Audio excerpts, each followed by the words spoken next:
Bueno, lo que yo quería, antes de empezar con Roma, que es el tema de hoy, quería hacer un pequeño paréntesis con una digresión, porque me parece muy interesante no dejarlo pasar. Seguramente los de primero B lo van a trabajar con la profesora Contreras, como los conflictos de este momento, pero yo lo quería traer desde otro lugar, y es el problema de Armenia.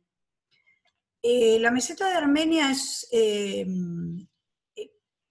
muy interesante su historia, nosotros no tenemos tiempo de hacerla. Es un pueblo ya desde el Neolítico situado en esa meseta, ¿no es cierto? Lo que se llama el Cáucaso Sur o Transcaucásico. Tienen allí el Mar Caspio, el Mar Negro, y con población se supone que indoeuropea, tal vez de la primera, que serían los indos e iranios, porque se habla de indo-germánica, pero algunos incluso piensan que puede llegar a haber sido una lengua proto-indoeuropea, o sea, anterior.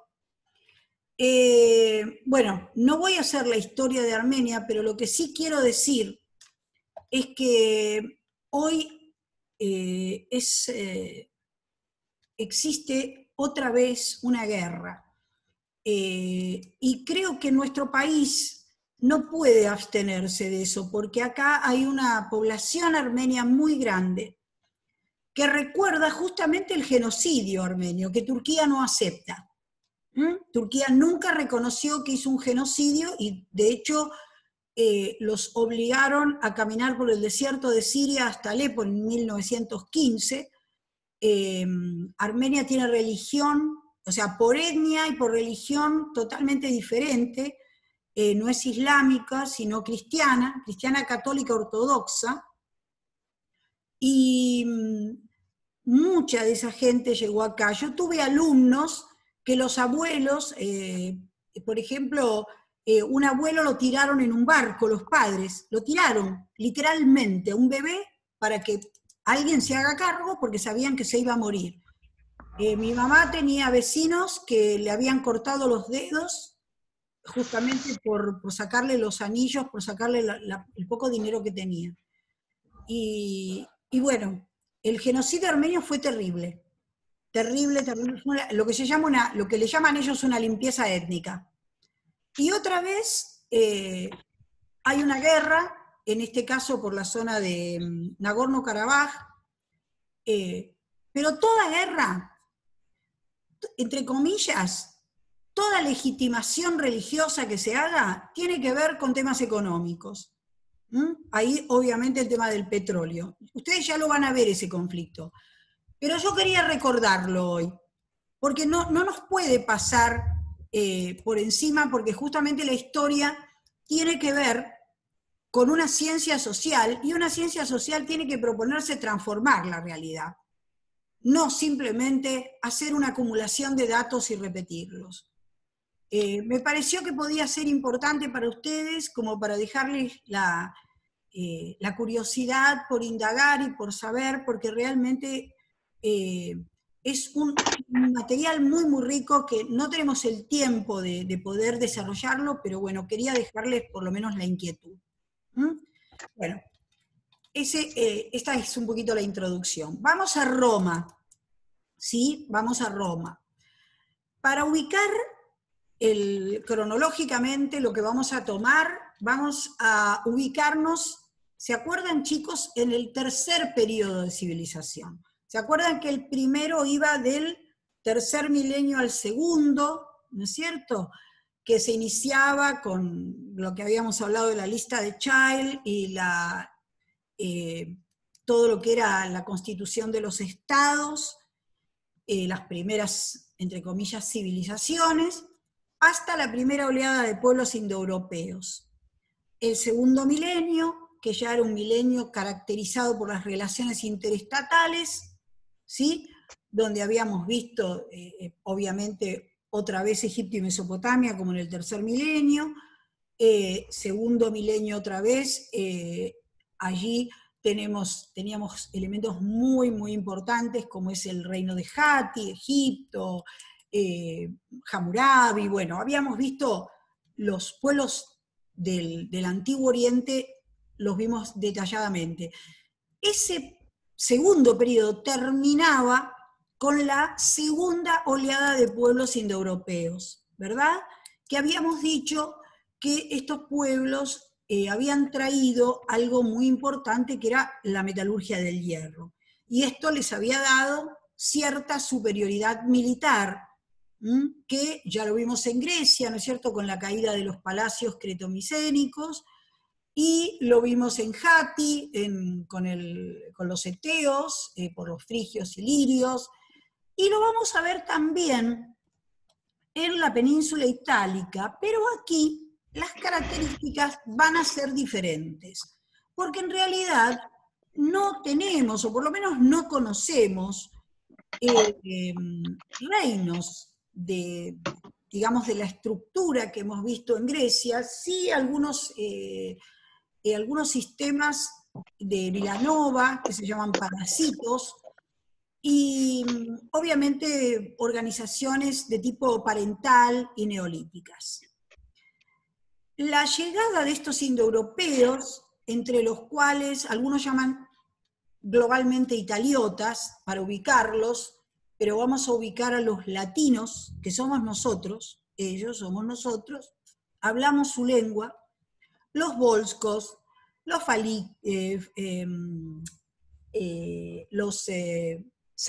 sabinos, samnitas, bueno, falicios, hay un grupo, no importa, no los vamos a nombrar a todos, pero lo que sí vamos a decir, que estos pueblos se van a ir ubicando a lo largo de la península y se van a encontrar con otro pueblo que no es indoeuropeo, que son los etruscos, Tutsi, en la zona de Toscana.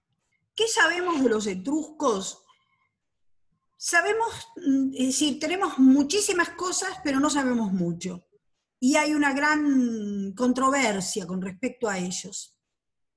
Ya Heródoto decían que venían de Asia Menor, que habían emigrado en el siglo XIII, que, digamos, a ver, podría ser factible. Sabemos que en el siglo XII están viniendo los pueblos del norte y del mar, o sea que pueden haber habido migraciones.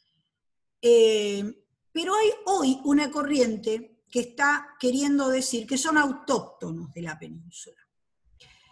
En realidad, ya en el siglo VIII tenían ciudades realmente muy importantes, y eran súper importantes en lo que es la urbanización, de lo cual Roma se va a apropiar, y fundamentalmente tenían escritura, la cual aún hoy no se ha podido descifrar, porque justamente al no conocer la lengua, al no saber de qué lengua vienen, y al no encontrar textos bilingües claramente identificados, es muy difícil identificar a estos pueblos con rituales muy interesantes, con los arúspides, que eran los que analizaban. Esto es muy importante porque estas costumbres se van a continuar en los romanos, el hígado, como augurios, y también el vuelo de las aves. Toda esta religiosidad, toda esta ritualización y también la urbanización van a ser grandes aportes de los etruscos a Roma, junto con los últimos 3 reyes que se consideran históricos. ¿Sí? Los nombré antes porque ya al dedicarnos a Roma, los vamos a tener en cuenta. Obviamente después van a ser prácticamente conquistados por los romanos. ¿Qué es Roma? Ruma. Ruma también es un nombre etrusco. Ruma quiere decir río. Y justamente están hablando del Tíber. Probablemente, o sea, acá hay otra controversia, ¿no? Porque hay una leyenda que se escribe ya en la época donde Roma está constituyendo su imperio. Entonces, por supuesto, es una leyenda que legitima los orígenes, es lo que se llama el mito de los orígenes. Esto es verdad, pero también es verdad, y esto lo vimos nosotros muchas veces, que un mito, ¿me lo das vuelta, Eric? Que un mito no es, digamos, no es una invención. Un mito es una creación, una construcción cultural, ¿sí?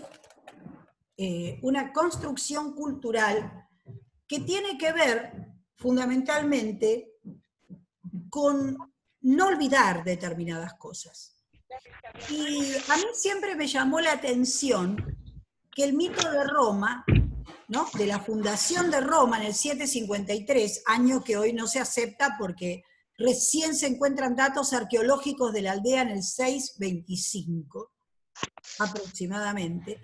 Pero a mí siempre me llamó la atención que la leyenda romana dice que Rómulo y Remo fueron, o sea, lo emparentan con un dios griego, después vamos a ver por qué esa relación con los griegos, y van a ser, bueno, arrojados al Tíber, ¿no? Otra vez el mito de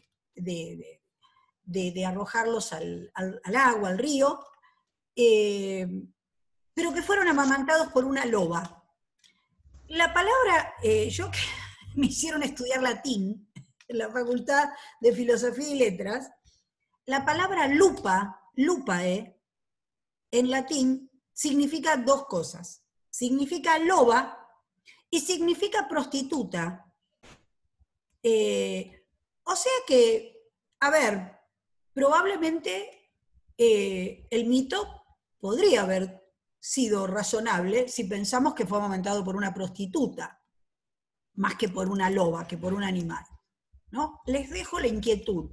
Eso es algo que pensé yo siempre, ¿no? Perdón, profe, ahí hay una similitud con el inglés. ¿Quién también, está hablando? con la palabra... Guillermo, profesora. Guillermo, sí, decime. No, la similitud que tiene entre la palabra perra para el idioma inglés también, que significa prostituta, o sea, se traduce de las dos formas. Claro, exacto. La palabra perra. Bueno, el inglés es indoeuropeo también. ¿Mm? Sí, decime. Claro. ¿Qué ibas a decir? No, quería consultarle sobre esto, el tema de la legitimación también, si después hubo un intento de volver a legitimar el origen a través de la Eneida, ¿no? De los poemas, claro, de Virgilio. Claro, por supuesto, porque en el momento que se escribe esta leyenda, tiene que ver con que Roma ha sido cautivada por Grecia, ¿no? Es cuando se dice Graecia capta est, Grecia ha sido conquistada, digamos cautivada, pero Roma capta est. Es decir, en realidad Grecia cautiva a Roma en lo que es lo que nosotros diríamos exactamente la trama de significados. Entonces, en ese momento, esto es un poco lo que hace Homero con la época cretomicénica, chicos, es decir, buscar una legitimación con un pasado glorioso, ¿no es cierto? Por eso yo digo que me hace ruido esto de la loba, ¿no? Me hace ruido, porque la palabra, es decir, bueno, voy a hacer otro paréntesis. En realidad, nosotros, el insulto que nosotros decimos hijo de puta, en realidad es un insulto árabe, que se incorpora en el latín, en el latín se incorpora al español, ya al castellano, después de la llegada de los árabes, ¿sí? En la conquista, en la batalla de Guadalete, que es la batalla en donde a Rodrigo lo matan ustedes saben, ¿no es cierto? La conquista de España por los árabes. Llegan, lo matan, pero la guardia personal de Rodrigo lo roba el cadáver y lo lleva a enterrar cristianamente a Portugal porque sabían que le iban a llevar la cabeza al califa.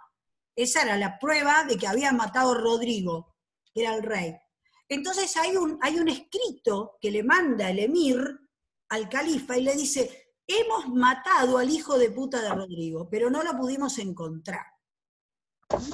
Es ahí donde por primera vez se insulta a la madre y no a la persona. En latín, la palabra prostituta era loba, lupae, ¿no? Por eso, fíjense qué interesante que es todo esto, que los mitos no podemos desechar porque sí. Es decir, hay que seguir indagando. Seguramente los filólogos acá nos ayudarán en todo esto. Nosotros hacemos simplemente una observación ingenua, ¿no? Pero bueno, a mí me llamó la atención esto. Digo, qué cosa, ¿no? Que justo es la misma palabra. Bueno, vamos entonces a dejar un poquito esa leyenda de lado. Vuelvo a decir, no porque no sea trascendente, sino porque, bueno, si no, no nos alcanzan los tiempos. Y vamos a pasar fundamentalmente a cómo se habrá formado esta pequeña aldea, que fue en un principio, una pequeña aldea, un grupo de gens. Fíjense, la palabra gens se asimila a la palabra genos. ¿Se acuerdan que en Grecia nosotros hablábamos del genos a la polis? Como del clan se constituyó la polis. Bueno, acá es del gens a la kiwitas, a la ciudad. No sabemos cómo fue esto. Probablemente se fueron uniendo las diferentes gentes, los diferentes clanes, se fueron uniendo uno por uno, o a lo mejor desde un lugar se promovió la unión de otros. No, desconocemos cuál fue ese origen. Lo que sí sabemos es que hay un momento en que pasamos de la aldea a la kiwitas. ¿Y cuándo es este momento? Bueno, es cuando esta kiwitas tiene el control de los excedentes. Otra vez nos vamos a la lista de Child, ¿no es cierto? Tiene el control de los excedentes, el control territorial, ¿sí? Y el control fundamentalmente de las instituciones. Territorio, gobierno, poder. Y ese poder va a estar legitimado. Por eso son los patricios, los paters, los patricios, de ahí viene la palabra patria también, los que van a arrogarse esa legitimación de ejercer el poder. Un poder que va a tener que ver con un rex, que es el rey, con un senatus, que es el senado, y con una curia, que es una asamblea. Obviamente, todas estas instituciones son instituciones absolutamente aristocráticas. No hay nadie de otro grupo social o de otro sector. Son aristocráticas. Estamos hablando de una monarquía de los cuales los últimos 3 reyes, que son etruscos, Tarquino el antiguo Prisco, Tarquino el soberbio, que es el último, y en el medio Servio Tulio, que es el de las reformas, son los 3 reyes reconocidos como históricos. Los otros, en realidad, están dentro de todas las controversias que hay sobre esas leyendas, sobre esos escritos, que se toma Tito Livio, se toma... bien. Entonces, nosotros decíamos que Roma está en la zona del Latium, el Lacio, donde hay diferentes pueblos. Después vamos a ver las alianzas, las amiquias con los latinos, con los sabinos. Después vamos a tener las guerras con los samnitas. Tenemos a los etruscos en el norte, a los volscos en el sur, pero tenemos otros grupos, que son los griegos de la colonización. Perdón, chicos, si se termina, nos volvemos a conectar. Entonces, estos grupos van a influir tanto en Roma, que Roma va a ser una ciudad abierta, ¿sí? Una ciudad, además, que absorbe, absorbe, absorbe, y no tira nada. Cuando nosotros vamos a ver todo lo que es la organización de la República, vamos a ver que las instituciones se van sumando, pero como que se van reabsorbiendo en las magistraturas. Roma no tira nada. ¿Mm? ¿Y por qué? Bueno, porque Roma surge de esta absorción, surge de todo el aporte etrusco, de todo el aporte latino, de todo el aporte sabino. Después también van a estar los pueblos samnitas y los griegos y los fenicios. ¿Mm?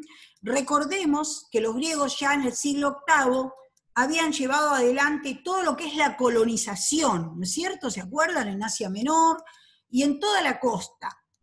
En lo que es Sicilia, ¿no es cierto? En todo lo que es lo que llamamos en la ciudad de Cumas, griegos que venían de la Jonia, venían de Rodas, venían de Esparta, incluso Tarento, gente de Esparta, los dorios. Bueno, toda esta gente constituyó la Magna Grecia y sabemos que las colonias griegas eran verdaderamente colonias relacionadas con la metrópolis. Probablemente Roma haya tomado esta estructura de Civitas, probablemente haya sido tomada de la polis, no lo sabemos, pero es probable porque tenían una muy buena relación con los griegos que comerciaban, los etruscos también tenían relación con los griegos, es más, los griegos venían comerciando de la época micénica. O sea que todo esto fue un gran aporte para Roma. Roma no se cerró a la cultura, sino que Roma fue una ciudad diversa siempre. Iba a ser un imperio diverso siempre. Esto es muy importante. No sé si voy demasiado rápido, chicos, o me siguen. ¿Va bien? Yo me mareé un poquito al final, pero ya retomé. Va bien. Bueno, entonces, volvemos entonces a... lo que hicimos fue organizarlo territorialmente, la espacialidad, ¿no es cierto? Dijimos, los etruscos al norte, en el centro, toda la zona de la Toscana, los etruscos, en el centro el Latium, que es la zona latina, donde Roma se va a expandir primero, y en el sur, fundamentalmente, la Magna Grecia, con las colonias griegas y los asentamientos de las factorías fenicias. ¿Quiénes eran los fenicios? ¿Se acuerdan ustedes? Los fenicios son los cananeos, que los griegos van a llamar fenicios, los de las ciudades, ¿se acuerdan? De Tiro, Sidón, Biblos, que también eran comerciantes, navegantes, comerciaban atún, comerciaban la púrpura, inventaron el vidrio. ¿Inventaron qué otra cosa? Quiero escuchar qué otra cosa inventaron los fenicios. ¿El qué? Quiero escucharlo. ¿El alfabeto? El alfabeto, muy bien, el alfabeto. Muy bien, Julián, me soplan acá para que yo sepa, muy bien. Entonces, tengo un asistente que está totalmente atento, chicos, en lo que pasa. Entonces, el alfabeto fenicio, ¿se acuerdan que dijimos que estaba hecho?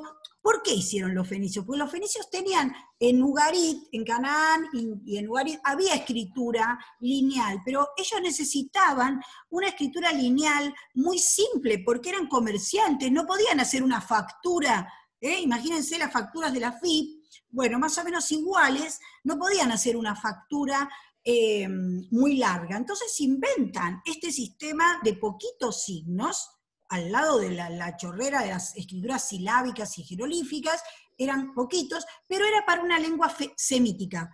Entonces, ¿qué hacen los griegos? Como los griegos son indoeuropeos, le agregan las vocales. Y como los romanos también son indoeuropeos, toman el alfabeto fenicio de la ciudad de Cumas y los romanos son súper prácticos, lo achican. En vez de ser alfa va a ser A, en vez de ser beta va a ser B, y así delta, D, y así todas.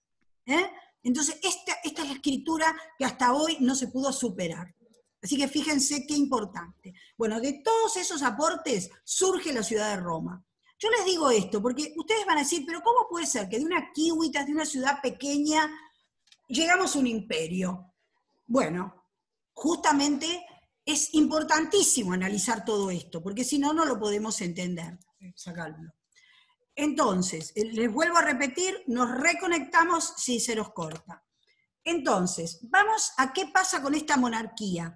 Dijimos que el rey Servio Tulio hace una reforma muy parecida a la de Solón. Fíjense qué interesante, que divide, ¿se acuerdan? Solón era el que había dividido la reforma timocrática por el dinero, ¿no es cierto? ¿Se acuerdan que decía que entraban los aristócratas que tenían tierra, los terratenientes, y los de la costa, que eran los que tenían plata, eran los comerciantes que venían de estas colonias?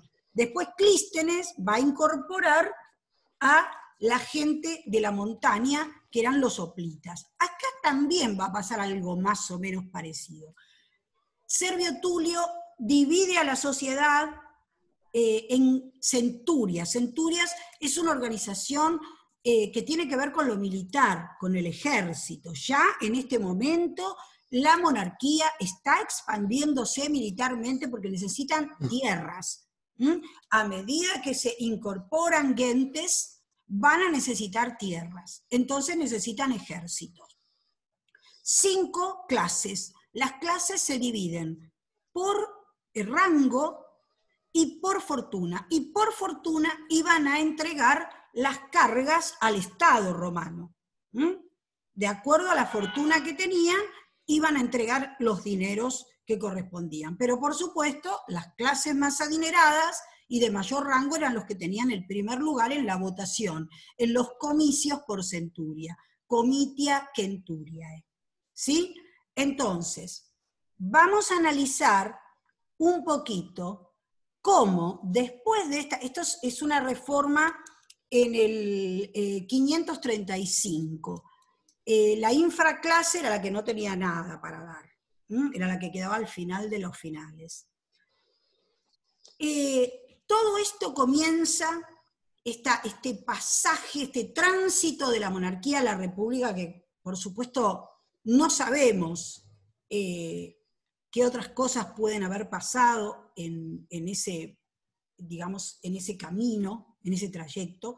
Lo que sí sabemos es que hay algo muy interesante que en el 495 se va a dar, que es la secesión de la plebe. Y acá tenemos un actor social que no habíamos hablado aún. Dijimos, los patricios era digamos, la clase social, las gens, que tenían poder político, poder económico y legitimación, ¿verdad?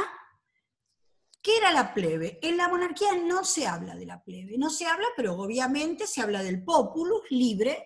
¿Y qué era la plebe? La plebe no es, la palabra plebe, plebis, quiere decir muchedumbre. O sea que yo digo que la plebe, ¿saben cómo es? Como era en Francia, en la Revolución Francesa, el tercer estado, que es un orden más que una clase social, porque abarca a personas de dinero, porque gente que estuvo en el ejército y que consiguió tierra, que consiguió dinero, y gente que no tiene dinero, y que como no tiene dinero, probablemente sean convertidos en esclavos por deuda. ¿Sí? Que es Ahora, como el primer surgimiento de una burguesía. exactamente. Por eso les digo que la reforma de Servio es muy parecida a la reforma de Solón. Lo que pasa es que acá no sabemos, no tenemos datos de esa burguesía. Sí los tenemos en Grecia, ¿no? Pero suponemos Profesora, que... buenas tardes. Sí. Sí, puede ser como una comparación muy por arriba de una... ¿Quién está hablando, perdón? Roberto Pereira Lago. Roberto, sí. Una clase, digamos, media baja, una cosa así, muy por arriba. Es que en realidad había de todo, ¿entendés? Había gente que había conseguido bastante dinero, que estaba bien porque si no, no hubiera podido hacer lo que hicieron, ¿sí? Pero había gente que no tenía nada. ¿Cuál era? ¿Qué era lo común de ellos? Que estaban excluidos, ¿no? Estaban excluidos absolutamente de lo político y también de lo económico, porque si bien obtenían tierras y demás, no tenían beneficios de ninguna, o sea, esto era una repartija entre los patricios, ¿verdad? Entonces, fíjense lo que va pasando, pues es interesante. Profe, Sí. ¿Usted había dicho que a partir de la reforma había 5 clases? Sí. No, pero eso es distinto, pero no son clases sociales, o sea, no es una clase como hoy entendemos una clase que es una clase de tipo económica. Esas clases, o sea, la plebe estaba metida en esas 5 clases. Claro, pero ¿cuáles, para repasarlas, digo, los patricios? No. 1, 2, 3, 4, 5, así las nombraba Servio Tulio. La primera era la que tenía el máximo poder porque tenía la mayor fortuna y el mayor rango. La segunda seguía, entonces votaba la primera. Si la primera no se decidía, el comicio iba a la segunda. Si la segunda no se decidía, a la tercera, a la cuarta, a la quinta. Por debajo de la quinta estaban los que no tenían nada, se llamaban proletarios, porque lo único que tenían era la prole, los hijos. Esa es la división, pero esa división ni siquiera es económica. O sea, es económica, pero por rango, ¿sí? Entonces, la plebe, en realidad, es todo lo que no es patricios, ¿entienden? El patricio es la nobleza, es la aristocracia, que podían comprarse caballos, por ejemplo, los equites, ¿sí? Por debajo de los patricios, todo el resto sería ponerle la primera, pero no es exactamente la primera clase. Podría ser la primera clase, pero podría ser que dentro de la segunda clase también hubiera patricios, porque eran descendientes de las gens primeras, ¿sí? Pero cuando nosotros en la República, recién en la República, vamos a hablar de patricios y plebeyos, vamos a estar hablando de un conflicto de órdenes. ¿Por qué de órdenes? Porque tenemos como, ¿no es cierto?, como hablamos de la Revolución Francesa, que decimos el primer estado, el segundo estado, el tercer estado. Bueno, la plebe es el tercer estado, ¿no? Claro. Son todos. Y de pronto, ¿cómo lo vamos a ver esto? Y bueno, porque lo vamos a ver justamente porque cuando se produce la secesión de la plebe, en el año 495, 494, hay dudas también sobre eso, no importa. La plebe se separa, secesión quiere decir separarse, se van al monte Aventino, y fíjense qué interesante, ¿no? En ese monte se va a poner un templo.